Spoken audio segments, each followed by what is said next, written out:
தந்தை, மகன், தூய் ஆவியாரின் பேராலே ஆமேன். ஆன்ம வழிகாட்டி மார்ச் மாதம் 12ஆம் தேதி வியாழக்கிழமை. அற்புத குழந்தை இயேசுவை நோக்கிய நமது இறைவேண்டல். அற்புத இனிய குழந்தை இயேசுவே, உமது குழந்தை பருவத்தின் பேருண்மைகளை வியந்து உம்மை ஆராதிக்கிறேன், உம்மை அன்பு செய்கிறேன், உம்மை மகிமைப்படுத்துகிறேன்.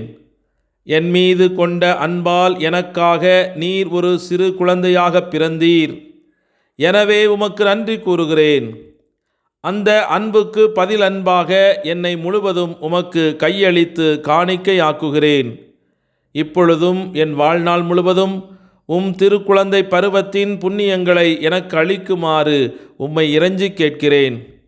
அன்புள்ள இயேசுவே, உமது தாழ்ச்சியையும் பிறப்பையும் கீழ்ப்படிதலையும் எளிமையும் எனக்கு தந்தருளும். உம்மை அன்பு செய்யவும் உம்மை பின்பற்றி நடக்கவும் வானகத்தில் உமது தெய்வீகத்தை கண்டுகளிக்கவும் உமது அருள் எனக்கு துணை நிற்பதாக. ஆமேன். லூக்கா நற்செய்தி 11வது அதிகாரம் 17வது இறை வார்த்தை. இயேசு அவர்களுடைய சிந்தனைகளை அறிந்து அவர்களிடம் கூறியது, தனக்கு எதிராக தானே பிளவுபடும் எந்த அரசும் பாழாய் போகும் அன்றோ, அவ்வாறே பிளவுபடும் வீடும் விழுந்துவிடும். இது கிறிஸ்து வழங்கும் வாழ்வு தரும் நற்செய்தி. கிறிஸ்துவே உமக்கு புகழ். சிந்தனை: கிறிஸ்தவ ஒருத்தல் முயற்சிகளின் 3ஆம் பகுதியின் 2வது பார்ட். நம் அயலாரோடு நம் உறவுகளை அனுசரிப்பதில் ஒருத்தல் முயற்சிகள். உங்கள் அயலானின் குறைகளை, கல்வியில் குறைபாடு, மனக்குறைபாடு, குணத்தில் குறைபாடு ஆகியவற்றை பொறுத்து கொள்ளுங்கள். உங்களை எரிச்சல் படுத்துகிற அவர்களுடைய நடை, உடை, பாவனை, அவர்களது உடலின் இருத்தல் நிலை, அவருடைய குரலின் துணி, உச்சரிக்கும் விதம் அல்லது வேறு எதுவானாலும் அதை பொறுத்து கொள்ளுங்கள். எல்லோரிலும் எல்லாவற்றையும் பொறுத்து கொள்ளுங்கள். இறுதி வரையும் ஒரு கிறிஸ்தவ உணர்வோடும் அதை சகித்து கொள்ளுங்கள்.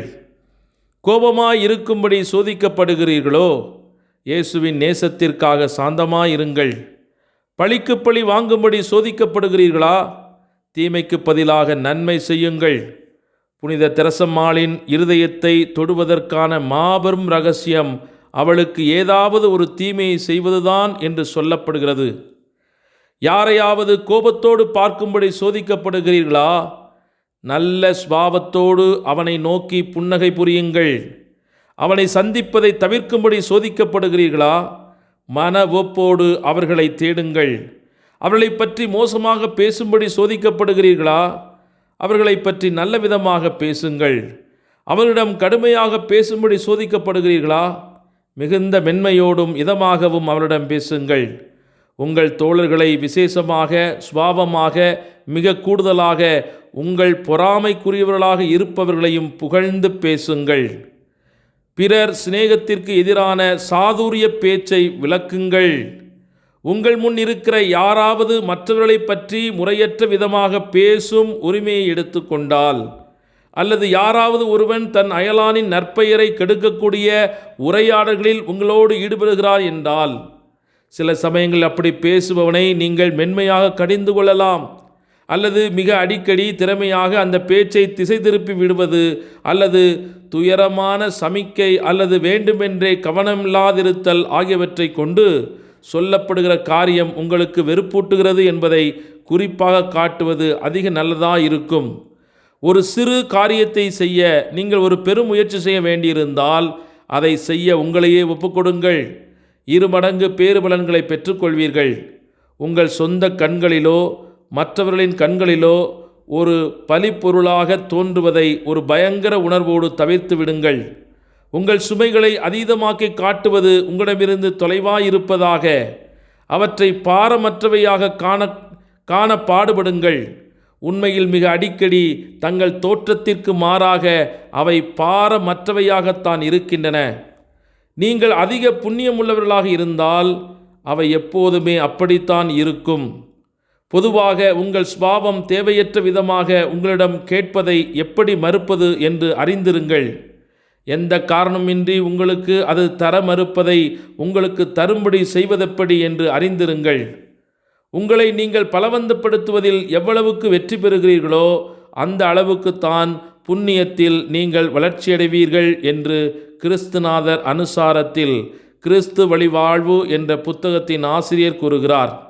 கடவுளின் முன்னிலையில் புனித சின்னப்பர் கொரிந்தியருக்கு எழுதிய இந்த அழகான வார்த்தைகளை நமக்கு நாமே பொருத்தி கூற நம் உரிமையுள்ளவர்களாக இருக்கிறோமா என்று முயற்சித்து பார்ப்போம். நாங்கள் எவ்விதத்தில் நெருக்கப்பட்டாலும் சோர்ந்து போவதில்லை. ஏனென்றால் இயேசுவின் அன்பே எங்கள் உடல்களில் தோன்றும்படி எங்கள் உடலை இயேசுவின் மரண பாடுகளோடு சேர்த்து தியானித்து கொண்டிருக்கிறோம் என்று 2 கொரிந்தியர் 4:8 முதல் 10 முடிய இறை வார்த்தையிலே அவர் நமக்கு கற்றுக் கொடுக்கிறார். ஆகவே இயேசுவின் பாடுகளை நமது உடலிலே வெளிப்படும்படியாக இறையருள் நம்மை தாங்கி வழிநடத்த நம்மையே ஒப்பு கொடுத்து மன்றாடுவோம். ஜெபிப்போமாக. விண்ணுக்கும் மண்ணுக்கும் அதிபதியாகிய ஆண்டவரே, உம்மை நன்றி நிறைந்த உள்ளத்தோடு போற்றி துதித்து ஆராதித்து மகிழ்கின்றோம்.